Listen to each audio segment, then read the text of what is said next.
the statistic known as batting average on balls in play. I'm about to give you a pretty good lesson on this, citing one specific player. Good morning to you. Good Wednesday morning. I'm Dejan Kovacevic of DK Pittsburgh Sports. This is Daily Shot of Pirates. It comes your way bright and early every weekday if you're into football and or hockey. I also offer daily shots of Steelers and Penguins in the same place that you found this. Pirates 5, Cubs 0, a second consecutive evening of seamless baseball at Wrigley Field, even though the two wunderkind pitchers on the staff didn't exactly coast. First, Jared Jones a couple nights ago, then Paul Skeens last night had to battle his rear end off to put up 5 zeros, but he did put up 5 zeros, thanks in large part to a dynamite changeup that I don't know that even he knew he had to that extent. And Jared Triolo, of all people, came up with the big hit 3-run homer, a liner into the basket beyond left field. But if we're keeping this real here, he'd have to hit 10 more of those this month to try to begin to undo the damage that he's done to his stat line from one year to the next. I mean, listen to some of this. It's pretty crazy. 2023, his batting average, and this was in 54 games, was .298. His on-base percentage was .388. He didn't hit for a whole lot of power, but he still ended up with a .786 OPS. This year, those same three figures, right now, even after the 3-run shot last night, .206 batting average, .294 on-base percentage, lost almost 100 points off of that, and a .599 OPS. And there isn't an excuse to be had. There isn't he hasn't had much of a chance to play. Heck, now he might be riding it out for all we know of Ke'Bryan Hayes' status. He's been out there every day.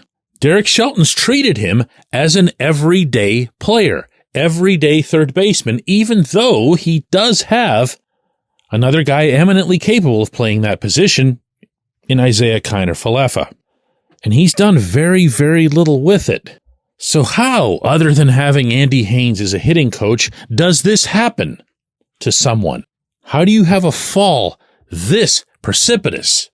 Well, the answer to that might, and I'm stressing here, might be found in Triolo's BABIP, again, batting average on balls in play. It's an amazing water finding its own level type of stat. And the reason I call it amazing is that almost everybody in baseball should be at 300 for this figure. Whether you're a great player, whether you're a terrible player, you should still be at around 300 with the BABIP. It measures, plain and simple, if you put the ball in play, how often does it result in a hit? And it eliminates, oddly enough, but there's a reason for it, home runs. Why? Because there's no luck in home runs. And what BABIP is attempting to evaluate is your luck. If you put the ball into play anywhere at all, how often do you reach safely? The science, the long-term history of the sport tells you that you should be able to do it 3 out of 10 times. Exactly 3 out of 10 times. Thus, 300. So what would you say if I told you that Triolo's BABIP in 2023 was 440? 140 points over what it should have been. You'd say, wow, dude really found some friendly blades of grass.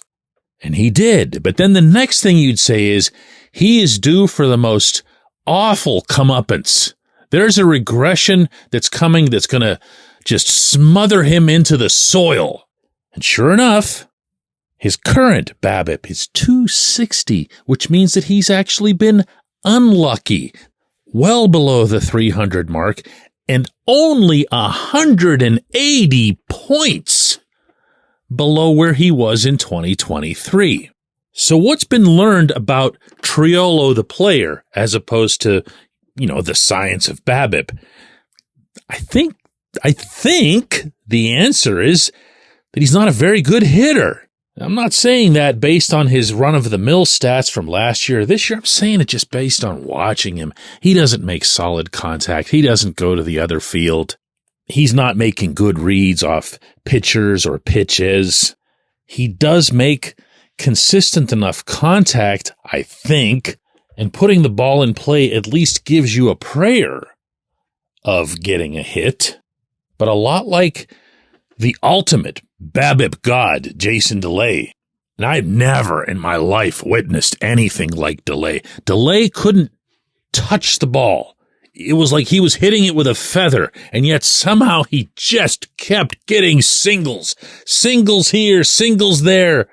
They'd find a hole, they'd die before they got to the dirt, they'd fall just over some infielder's head. But there he was, standing there at first base, shaking hands with the coach. And then he wasn't there. Then he was out of the majors. That's where I see Triolo. Not being mean here. Terrific guy. Really nice glove at third base especially. Works his tail off. Respected, really respected in the clubhouse. But can't hit. And he's 26. You're not a prospect.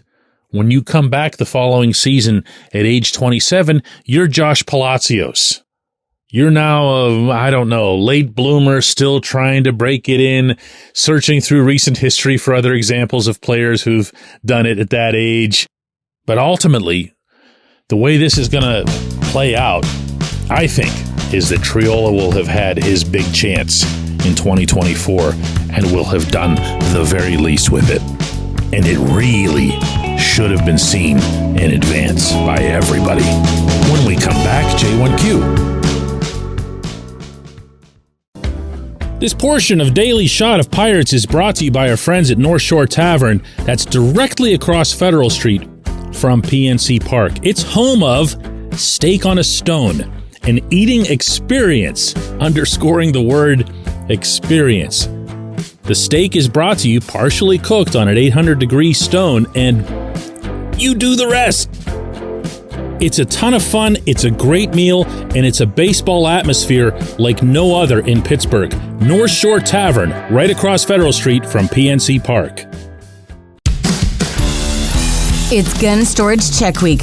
Help prevent unwanted access to your firearms. No one wants their unsecured gun to be used in an accident, a suicide, or a crime. Use lockboxes, safes, and locks to secure your firearms. Learn more at gunstoragecheck.org. That's gunstoragecheck.org. Brought to you by NSSF, the Firearm Industry Trade Association.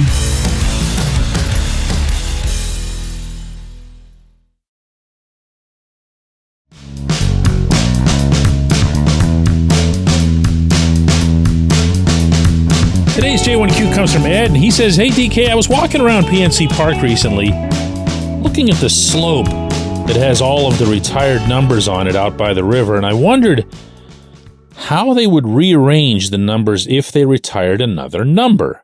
And then I started to wonder if they would retire Andrew McCutchen's number. The more I think about it, the more I think they should. He keeps rising up all of the career leaderboards for the franchise in a lot of categories, and the only people that he's around are the people whose numbers are on that slope. You know, Ed, that slope, which was a recent addition to the ballpark, and it's technically not in the ballpark for anyone who doesn't spend a lot of time over there. It's, as you cited, along the Allegheny River. It's right down by the Pittsburgh Police's River Rescue Center that kind of floats on the water on a landscaped hillside that leads up to the Roberto Clemente statue adjacent to the 6th Street Bridge. And it's a nice touch. It is. It's in conjunction with a lot of the good things that Jim Turdinich, the Pirates official historian, has put into play, in addition to, most prominently, the Pirates Hall of Fame, honoring this team's incredible 143-year existence. So where would Kutch's 22 go? Well, I would put it right after the 21, and I would definitely put it there. I believe that there is something to be spoken for being your team's best player, unquestioned best player, most beloved individual over, well, the current century. Note that I'm not saying the past century, as in the past 100 years, the current ongoing century, the 2000s. Kutch is the premier player of the Pittsburgh Baseball Club in this century to a disturbing extent. What's more, it's not just that he's the very best of a bad lot, it's that he was a National League MVP, and he has, as you mentioned, climbed all of these other charts and worked his way into the top 10. Right there around that 9, 10, 11 fringe where the Wainer brothers have been for a long time. Paul and Lloyd, of course, from the 1920s and 30s, and other greats. And look, retiring a number is different than a Hall of Fame. Whether it's the main Hall of Fame in Cooperstown, whether it's the Pirates Hall of Fame, those are almost entirely about performance. When you're talking about retiring a number, you're usually throwing in some other intangibles. How much did he mean to the fans? How much did he mean to his teammates? How much did he mean to success? And let's remember that the only success the Pirates have had in this century came in Kutch's MVP years. He checks every box. I can't even make, how sometimes I'll put together a debate or a discussion, even with myself, examining the pros and the cons. He belongs. He belongs. I appreciate the question, though. I appreciate the vivid description that you shared, and I appreciate everybody listening to Daily Shot of Pirates. We're going to do another one of these tomorrow.